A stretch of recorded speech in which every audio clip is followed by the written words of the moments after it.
The thick cream envelope sat on my kitchen counter like a ticking bomb. I traced my fingers over Elijah's familiar handwriting, savoring what I thought was a romantic gesture from my husband of 8 years. After all, our anniversary was coming up next week. My name is Allison, and this is the story of how a single misaddressed envelope destroyed my marriage, and how I made sure to return the favor. Babe, you shouldn't have, I whispered to myself, sliding my finger under the seal. The paper inside was expensive, the kind you'd find in boutique stationery stores. My heart fluttered as I unfolded it, expecting sweet nothings from the man I'd given my entire adult life to. My dearest Maeve. I blinked, read it again. My hands started trembling, but I forced myself to continue. These past months have been the most alive I've ever felt. When I'm with you, everything else fades away. The way you laugh, the way you touch me, the way you understand me like no one else can. The letter went on for 3 pages. 3 pages of passionate declarations, intimate details, and promises of a future together. My stomach churned as I reached the end. Soon, my love. Soon we won't have to hide anymore. Forever yours, Elijah. My phone buzzed. A text from an unknown number. See? He loves me more. I stared at those words until they burned into my retinas. Then, methodically, I walked to our liquor cabinet and poured myself 3 fingers of the expensive scotch Elijah had been saving for a special occasion. The phone buzzed again. This time it was Stella, my best friend. Hey girl, still on for drinks tonight? I took a long sip, letting the alcohol burn down my throat before responding. Absolutely. I have quite a story to tell you. My hands weren't shaking anymore. Neither was my voice when I called Elijah's office. Hi, honey, he answered, cheerful as ever. Hey. I kept my tone light, casual. Just checking, will you be home for dinner tonight? Oh, sorry, babe. Late meeting with clients. Don't wait up. Of course, I said, watching his love letter to Maeve mock me from the counter. Clients are important. After hanging up, I walked to our bedroom, our supposed sanctuary, and opened his side of the closet. The expensive cologne I'd never bought him, the new shirts that appeared mysteriously, the hotel receipts stuffed in shoeboxes. How long had I been blind? My phone buzzed again. Maeve. He'll leave you soon anyway. Might as well bow out gracefully. I looked at myself in our full-length mirror. 32 years old, successful career, devoted wife. The perfect fool. I'm not going to cry, I told my reflection. I'm not going to scream or break things or give them the satisfaction. Instead, I did something far more dangerous. I started to plan. I texted Stella back.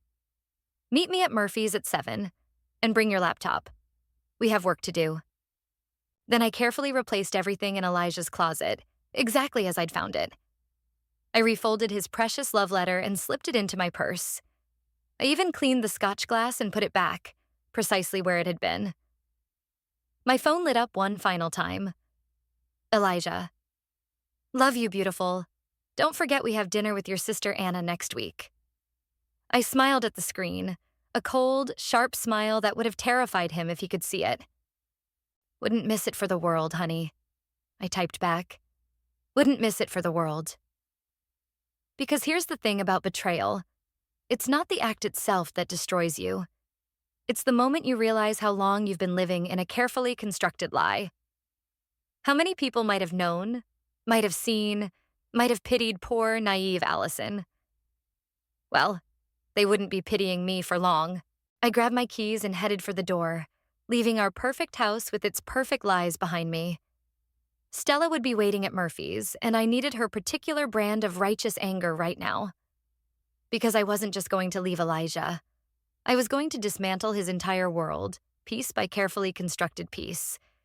And I was going to make sure both he and his precious Maeve had front row seats to watch it burn. Murphy's was already crowded when I walked in, but I spotted Stella immediately. She'd claimed our usual corner booth and had 2 martinis waiting. Okay, spill, she demanded as I slid into the seat. Your text had nuclear meltdown energy. Instead of answering, I pulled out Elijah's letter and handed it to her. Stella's eyes widened as she read, her expression morphing from confusion to shock to pure rage. That motherfucker, she breathed, reaching the end. Maeve? As in Maeve from his office? The one who was at our Christmas party? I took a long sip of my martini. The very same. She even texted me to gloat. I'm going to kill him, Stella declared, already pulling out her phone. No, wait. First I'm going to ruin his life, then I'm going to kill him. That's why I needed your laptop, I said, nodding at her bag. I want to do this right. Calculated, clean. Stella's fingers froze over her phone. Wait, there's something else you need to know. She hesitated, which wasn't like her at all. Remember that business trip he took to Miami 3 months ago? The marketing conference? What about it? Graham, the guy I've been seeing? He manages that new fusion place downtown. He saw Elijah there, with Maeve. They weren't exactly discussing marketing strategies. The martini turned to acid in my stomach. 3 months ago? They were all over each other, Stella said softly. I didn't tell you because, well, I wasn't completely sure. And I didn't want to wreck your marriage over what might have been nothing. I laughed, a hollow sound that made nearby patrons turn their heads. Funny how everyone was so concerned about wrecking my marriage while my husband was busy actually wrecking it. Al, I'm so sorry. Don't be. I cut her off. I need your anger right now, not your pity. And I definitely need Graham's help. Stella's eyes lit up with understanding. The restaurant. You want to use the restaurant? Elijah takes all his conquests there, I said, surprised by how steady my voice was. It's his favorite place to play big shot. $10 says he's planning something special there with Maeve soon. Graham can find out, Stella said, already typing on her phone. He knows all the regulars' reservations, and the staff loves me. They'd help us out. I don't want a scene, I clarified. Nothing messy. I paused, searching for the right words. I want to be the one who walks away clean while their perfect little fantasy implodes. You're scary when you're plotting, Stella observed, but she was grinning. I love it. Okay, Graham's in. He says Elijah actually has a reservation for next Friday. Table for 2, champagne pre-ordered. Of course he does, I muttered, probably planning to celebrate ruining my life. Not anymore, Stella declared, opening her laptop. Now let's talk strategy. First, we need to document everything. The letter, the texts, the hotel receipts, anything that proves the affair. Then we get your lawyer involved. Already on it, I said. Called Royce this afternoon. Meeting him tomorrow. Good girl. Stella flagged down a waiter for another round. But we need more. The nuclear option. Something that makes sure everyone knows exactly what kind of people they really are. I pulled out my phone and showed her Maeve's texts. She's not exactly being subtle. Think we could use that? Oh, honey. Stella's smile turned predatory. We can use everything. Graham says she's been bragging to the restaurant staff about landing a rich married man. Apparently, she's got quite a reputation for it. Perfect, I said, feeling a plan crystallize. Now, about that reservation next Friday, we spent the next 2 hours plotting, drinking, and occasionally having to talk each other down from ideas that were a bit too close to actual crimes. By the time we left Murphy's, I had the beginnings of a plan that would make a military strategist proud. You know what the best part is? Stella said as we waited for our Ubers. He has no idea, you know. You can watch him lie to your face every day, knowing exactly what's coming. That's not the best part, I corrected her. The best part will be watching them both realize that their perfect little affair was actually a ticking time bomb. And I'm the one holding the detonator. Stella hugged me tight. He doesn't deserve you. Never did. No, I agreed, watching my Uber pull up. But he definitely deserves what's coming to him. As I headed home to my cheating husband and our bed of lies, I felt strangely calm. Because for the first time since finding that letter, I wasn't just angry. I was ready. Elijah thought he was so clever, juggling his perfect wife and his exciting mistress. He was about to learn that he wasn't the only one who could play games. And I played to win. I hadn't planned on visiting my sister Anna that morning, but something Stella said kept nagging at me. Everyone in his office must have known. The thought of being the last to know made my skin crawl, so I found myself pulling into Anna's driveway, seeking whatever comfort family could provide. Allison! Anna's smile faltered slightly when she opened the door. I wasn't expecting you.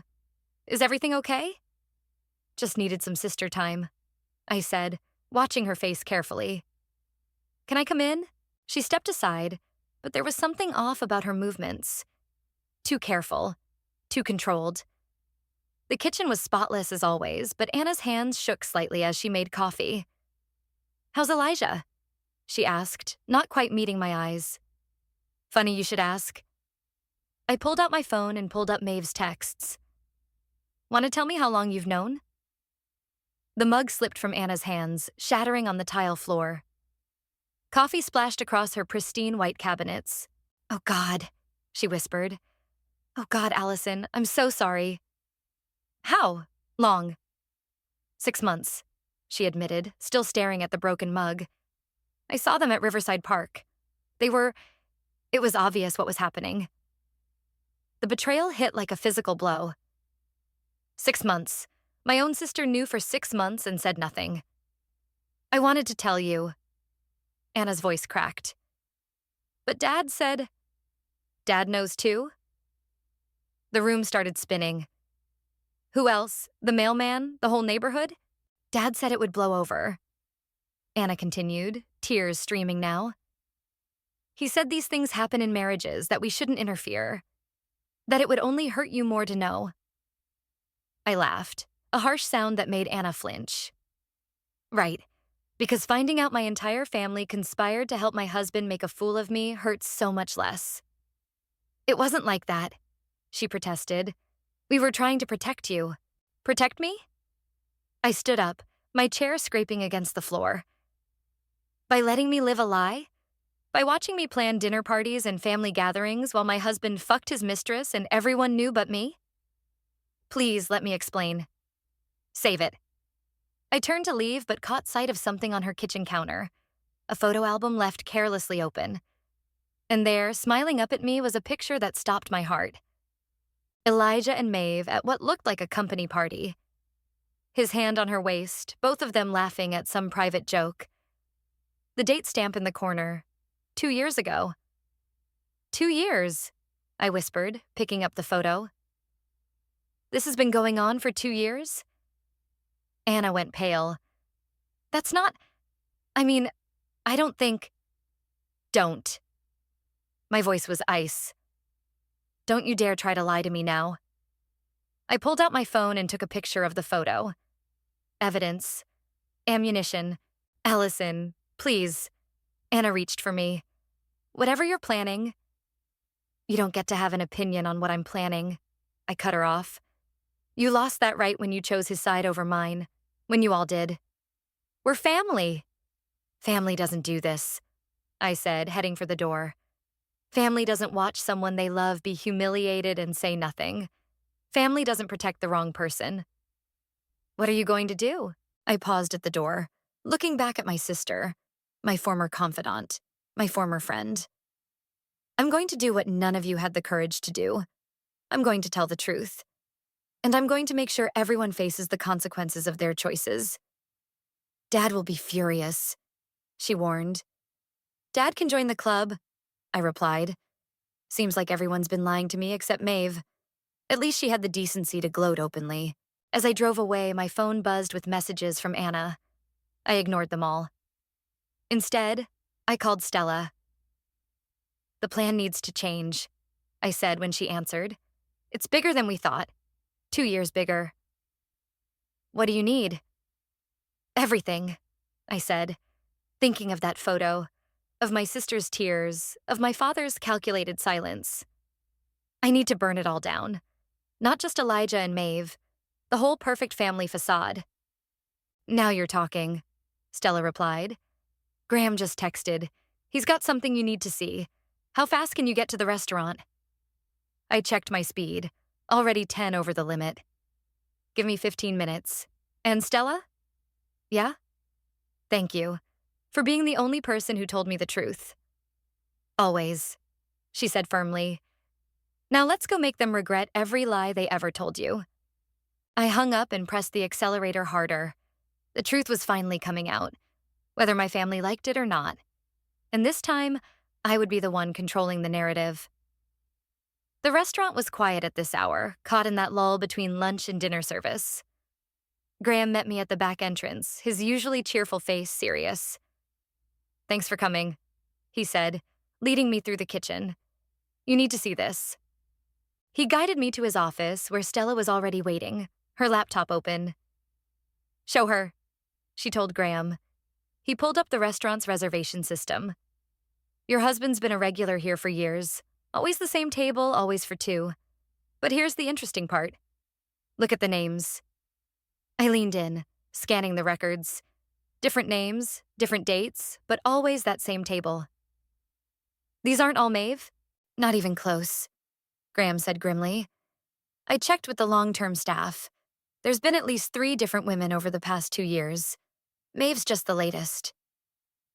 The room tilted slightly. I gripped the edge of the desk. 3?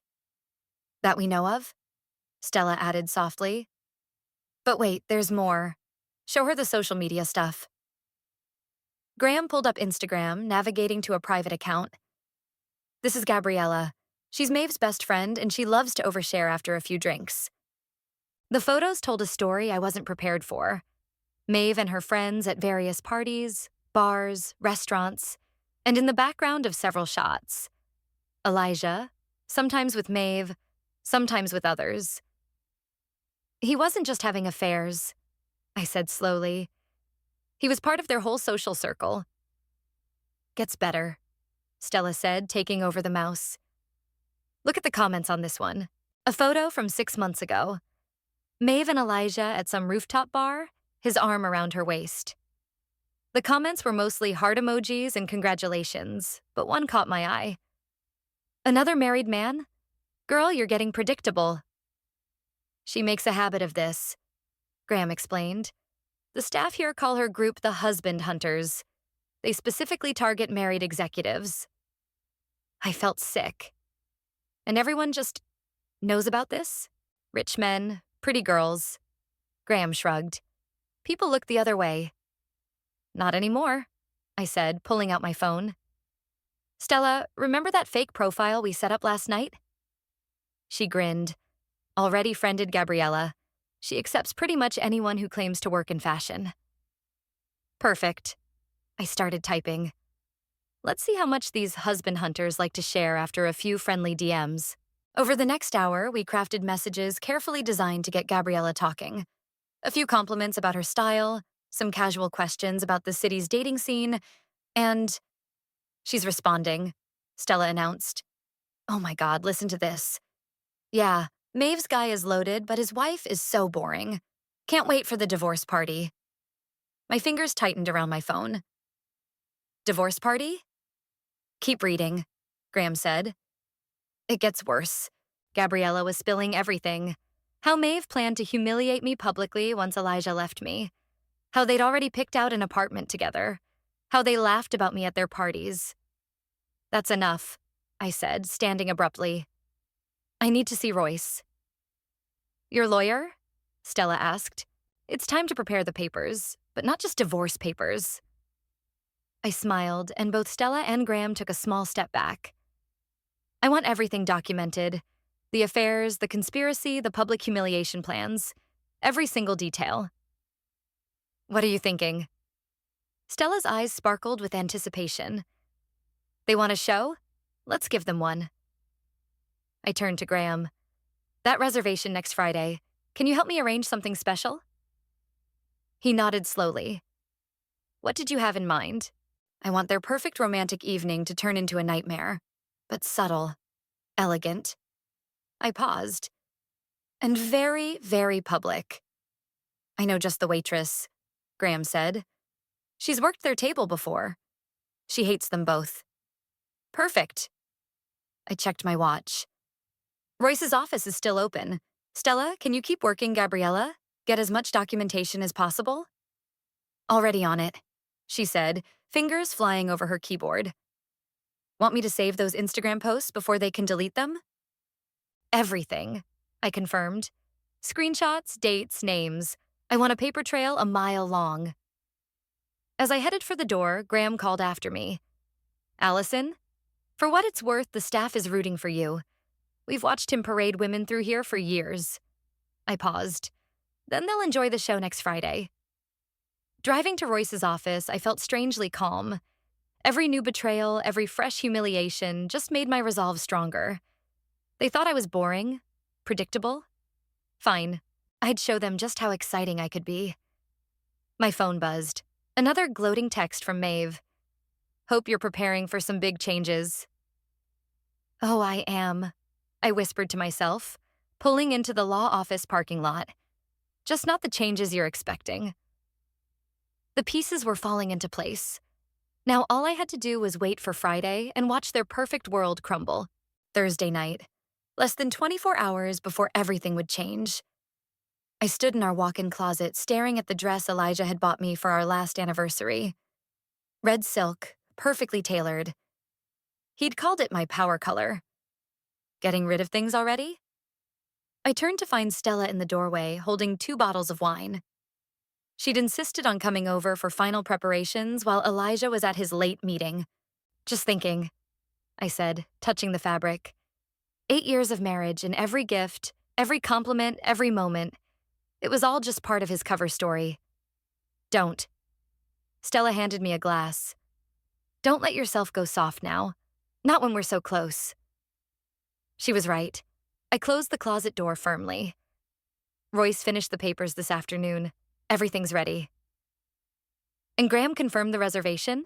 Table for 2, 8 p.m. I pulled out my phone, showing her the latest text from Maeve to Gabriella that we'd intercepted. Tomorrow's the night, he's finally telling her. Stella snorted. They really think they're the heroes of this story, don't they? Speaking of stories, I opened my laptop, pulling up the email I'd drafted. What do you think about this? She read through it quickly. The carefully worded message to Elijah's entire office, CC'd to the board of directors, scheduled to send automatically tomorrow night. Attached would be all our evidence. The photos, the messages, the documented pattern of affairs. Brutal, Stella whispered. Professional suicide. He used the company credit card to book their hotels, I said coldly. The board won't appreciate that. What about Maeve's friends, the husband hunters? I smiled. Check your phone. Stella opened the link I'd sent. A private Instagram account had just gone public, filled with screenshots of years of messages, photos, and comments documenting their systematic targeting of married executives. Anonymous, of course, I added, but tagged to every major gossip account in the city. You're terrifying, Stella said admiringly. I love it. My phone buzzed. Elijah. Working late again, honey. Don't wait up. Liar, I muttered, showing Stella the message. You know what's crazy? She said. Part of him probably thinks he's being kind, sparing your feelings until tomorrow. Men like him always think they're the good guy. I took a long drink of wine. Even while they're destroying lives.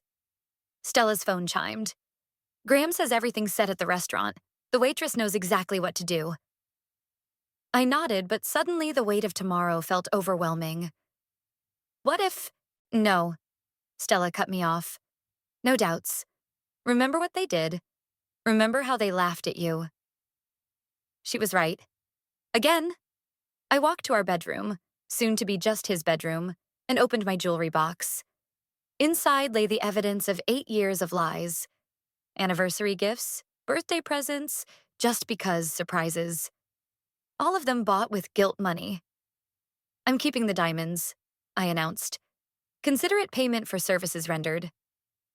That's my girl. Stella raised her glass. To karma. To karma, I echoed, but my hand shook slightly as I drank. Stella noticed. Of course she did. Having second thoughts? Not about the plan, I said slowly. Just remembering when I actually loved him, when I thought he loved me. He doesn't deserve your memories, Stella said firmly. and he definitely doesn't deserve your mercy. My phone lit up again, this time with a message from Anna. Please talk to me. Whatever you're planning, it's not too late to stop. I showed Stella the text. My own sister, still trying to protect him. Delete it, she advised. Delete them all. Focus on tomorrow. I did better than delete it. I blocked every family member who'd known and said nothing. Then I walked to our large bay window, the one overlooking the city where I'd built my life around a man who'd never deserved it. You know what the worst part is? I said quietly. Tomorrow night, when everything falls apart, he'll still think he's the victim somehow. They both will. Then let them, Stella replied. Let them play victim all they want. The truth will speak for itself. She was right. One final time, she was right. I raised my glass again. To tomorrow night. To justice, Stella added. To freedom, I finished. Outside, the city lights twinkled like stars, oblivious to the storm brewing in our quiet suburb. Tomorrow, those same lights would witness the end of my marriage, the destruction of carefully crafted lies, and the beginning of something new, something honest, something free. Graham had arranged everything perfectly. From my position at the discreet corner table, partially hidden by an ornamental plant, I had a clear view of their special table. Stella sat beside me, practically vibrating with anticipation. They're here, she whispered. Elijah walked in first, holding the door for Maeve. She wore a tight black dress that probably cost more than most people's monthly rent. My husband's guilty contributions at work, no doubt. Look at them, Stella muttered, acting like they own the place. They did look confident, comfortable. Elijah pulled out Maeve's chair with the same flourish he'd used on me countless times. Their regular waitress, Sarah, who'd been more than happy to help with our plan, approached with champagne. Celebrating something special tonight? She asked, all innocent smiles. You could say that, Maeve replied, shooting Elijah a knowing look. I checked my watch. 8:15 p.m. Right on schedule, my phone buzzed with an automated notification. Email sent successfully to 86 recipients. It's done, I whispered to Stella. The office knows. We watched as Elijah raised his champagne glass. To new beginnings, he said, loud enough for nearby tables to hear. To us, Maeve added, practically glowing with triumph. Sarah appeared again, this time carrying a thick cream envelope on a silver tray. The same kind of envelope Elijah had mistakenly sent to me. Compliments of the house, she announced. For the happy couple. Maeve's eyes lit up. Oh, honey, you shouldn't have. Elijah looked confused. This wasn't part of his plan, but covered quickly. Open it, darling.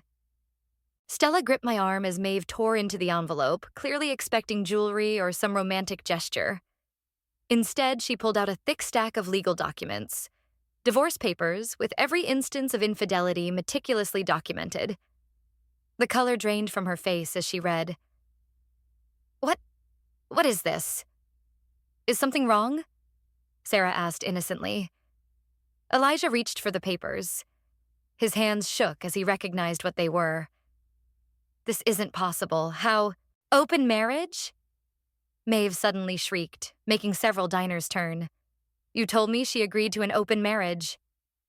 Elijah's face went from pale to gray. Maeve, please, not here. You said she knew. You said she was fine with it. Maeve was standing now, her voice rising with each word. You lying piece of... Ma'am. Sarah stepped forward. I'm going to have to ask you to lower your voice. But Maeve was beyond caring about volume. She grabbed her champagne glass and threw the contents directly in Elijah's face. 2 years. 2 years you've been lying to both of us.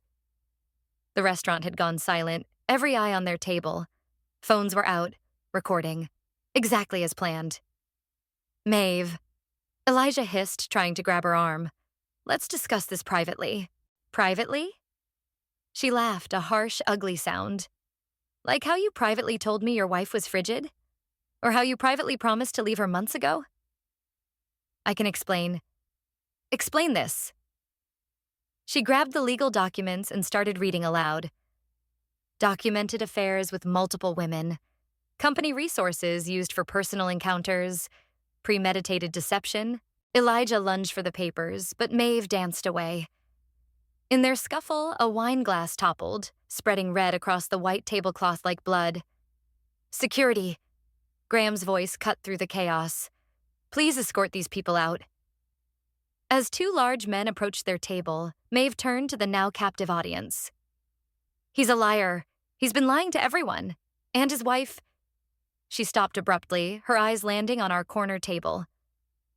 I stood slowly, letting her see me clearly for the first time.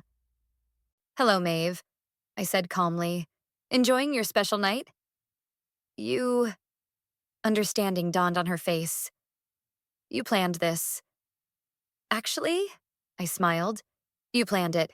I just changed the ending. Security reached them then, firmly but professionally guiding them toward the exit. Elijah tried to break away, to reach me, but was quickly restrained. Allison, please, he called out. We can talk about this. Check your email, I replied. I think you'll find we have nothing left to talk about. The last thing I saw before they were escorted out was Maeve's mascara-streaked face as she screamed, You told me she didn't know. In the sudden quiet that followed, Sarah approached our table with a fresh bottle of champagne. On the house, she said with a wink. That was better than television.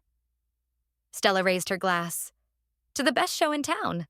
I clinked my glass against hers, watching through the window as Elijah and Maeve continued their very public meltdown on the sidewalk. Already a small crowd had gathered, phones recording their disgrace. To the truth, I said, it always comes out eventually. And somewhere in my purse, my phone was lighting up with notifications as the city's gossip mill exploded with the story of the decade. The fallout was swift and merciless. By Monday morning, Elijah's office had been cleared out, his company email disabled. The board of directors, it seemed, took a dim view of executives who used company resources to fund their affairs. Look at this, Stella said, scrolling through her phone as we packed up my things from the house. Maeve's husband hunters group is trending. Someone leaked all their private messages. I carefully wrapped a photo frame. Not of Elijah and me, but of my college graduation. How's Gabriella handling the exposure? Not well. She's already deleted her Instagram, but the screenshots are everywhere. The doorbell rang. Anna stood there looking small and uncertain. Can we talk? She asked. I'm busy, I replied, turning back to my packing. Please, Allison, Dad's furious about what you did. Dad's furious? I spun around. Dad knew about the affairs for months and said nothing. He doesn't get to be furious. It's not that simple. Actually, it is. I handed her a box of Elijah's photos. Here, since you all chose his side, you can have these. We didn't choose sides. Anna's voice cracked. We were trying to keep the peace. Peace? Stella stepped forward. You call letting your sister live a lie peace? Stay out of this, Anna snapped. No, she stays, I said firmly. She's the only one who told me the truth. That makes her more family than you right now. Anna's face crumpled. I'm sorry. I know we handled it wrong. Wrong doesn't begin to cover it. I picked up another box. You know what the worst part is? I would have forgiven you if you'd come clean when I confronted you, but you're still trying to defend it. What do you want me to say? Nothing. I checked my phone. Another missed call from Elijah. I don't want you to say anything. I want you to leave. After she left, Stella helped me carry boxes to my car. Where are you staying? Got an apartment downtown. Signed the lease last week. I smiled grimly. Used Elijah's emergency credit card. Seemed fitting. My phone buzzed again. This time with a news alert. Someone had leaked security footage from the restaurant. The video of Maeve throwing champagne in Elijah's face had gone viral. Your revenge is trending, Stella noted. Not revenge, I corrected. Justice. We finished loading the car just as another car pulled up. Elijah stepped out, looking disheveled. Allison, please, he called out. Can we talk? Your lawyer can talk to my lawyer. I've lost everything, he said, moving closer. My job, my reputation. You lost those things when you decided to lie? I cut him off. I just exposed the truth. I loved you, he tried.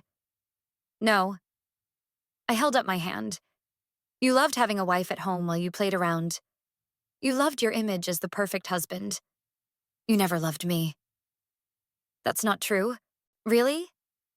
I pulled out my phone, pulled up the screenshots. Should I read what you told Maeve about me? About how boring I was? How you couldn't wait to leave? He flinched. Those were just words. They were betrayals, I corrected. Every single one of them. And now everyone knows exactly who you are. You've ruined me, he whispered. No, you ruined yourself. I just made sure you couldn't ruin anyone else. Stella stepped between us. I think you should leave now, Elijah, before I call the police. He looked like he wanted to say more, but finally turned and walked away. We watched his car disappear around the corner. You okay? Stella asked softly. Actually, yes. I looked at our packed car, at the house I'd once thought was my forever home. For the first time in years, I feel free. My phone buzzed one last time, a text from Maeve. I hope you're happy. You've destroyed everything. I showed it to Stella, who laughed. Should we tell her about the job offers you've gotten? 3 companies wanting to hire the woman who exposed corporate misconduct? Let her wonder, I said, getting into the driver's seat. Let them all wonder. As we pulled away from the house, Stella turned to me. So what now? I thought about the new apartment waiting downtown, about the job interviews lined up for next week, about the weight that had lifted from my shoulders. Now? I smiled. Now I start living honestly. No more lies, no more pretending, no more keeping the peace at my own expense. To new beginnings? Stella offered. To new beginnings, I agreed, but real ones this time. We drove toward the city, leaving behind a house full of memories and a life built on lies. Ahead lay uncertainty, but also truth. And truth, I'd learned, was worth any price. The sunset painted the boardwalk in shades of orange and pink as I walked along the water's edge. My heels clicked against the wooden planks, the same red heels I'd worn the night everything changed at the restaurant. My phone buzzed. Elijah's number, but this time with a different area code. Still calling? Stella appeared beside me, 2 coffee cups in hand. Apparently moving across the country wasn't enough of a hint, I said, declining the call. Though I heard through the grapevine he's not doing so well in his new life. Unlike someone I know, Stella grinned, handing me a cup. Did you tell your team about the promotion? I smiled, thinking of my new corner office. VP of Operations. Not bad for someone Maeve called boring and predictable. Speaking of Maeve, Stella pulled up Instagram on her phone. Her husband Hunter's scandal finally caught up with her. 3 wives filed lawsuits. She's working retail now. Karma really is a patient friend, I mused, watching the waves crash against the shore. Patient and thorough, Stella agreed. Did you see Anna's email? I nodded. My sister had finally sent the apology I'd been waiting for. Not excuses, not justifications, just raw honesty about her failures and regrets. I might call her, I said. Not today, but soon. Growth looks good on you, Stella observed. Remember how scared you were that first night at Murphy's? Scared isn't the word. Shattered, maybe. But you know what's funny? That shattered feeling made me rebuild myself stronger. A group of tourists passed by, one of them doing a double take. Hey, aren't you the woman from that viral video? The one who exposed… Sorry, Stella cut in smoothly. You must be thinking of someone else. After they passed, she turned to me. Still getting recognized? Sometimes. Graham says people still talk about it at the restaurant. Apparently they've named a cocktail after me. The Sweet Revenge. Speaking of Graham, Stella's eyes twinkled. He asked about you again. No, I said firmly. Not ready. Maybe not for a long time. Fair enough. She linked her arm through mine as we walked. But when you are ready, promise you'll choose someone worthy this time. Oh, I've learned my lesson. I pulled out my phone, showing her the latest message from my father. Another attempt to restore family harmony. Are you going to respond? Already did. I smiled. Told him I'd consider family harmony when he learns to value truth over appearances. We reached the end of the boardwalk where a small crowd had gathered to watch street performers. A woman was singing, "I Will Survive," and something about her confident smile made me stop and listen. You know what I realized? I said to Stella. Everyone thought Elijah's betrayal would destroy me. Even I thought that at first. But it didn't destroy me. It revealed me. To be fair, Stella laughed, you did destroy him right back. No, the truth destroyed him. I just refused to keep lying. My phone buzzed again. A text from Gabriella, of all people. I should have warned you about them. I'm sorry. Well, that's new. Stella peered at the message. Going to respond? I thought about it, then typed, "We all make choices. The important thing is learning from them." The singer finished her song to enthusiastic applause. As people dropped money in her guitar case, I realized I was smiling. Really smiling, not the polite mask I'd worn for years in my perfect fake life. Ready to go? Stella asked. The team's waiting at Murphy's to celebrate your promotion. Actually, I said, let's stay and watch the sunset first. I spent too many years rushing through beautiful moments because someone else was setting my schedule. We found a bench facing the water. The last rays of sun turned the waves to liquid gold, and somewhere behind us, the street performer started a new song. Something about rising from ashes. You know what the best revenge turned out to be? I said quietly. What's that? Living well. Living truthfully? Living free. Stella squeezed my hand. To living free, then. To living free, I agreed, watching the sun sink into the horizon. My phone buzzed one final time. Another unknown number. But this time, instead of checking it, I turned the phone off completely. Whatever it was, it could wait. Right now, I had a sunset to watch, a friend to cherish, and a future that belonged entirely to me. And that, I'd learned, was worth more than any revenge could ever be.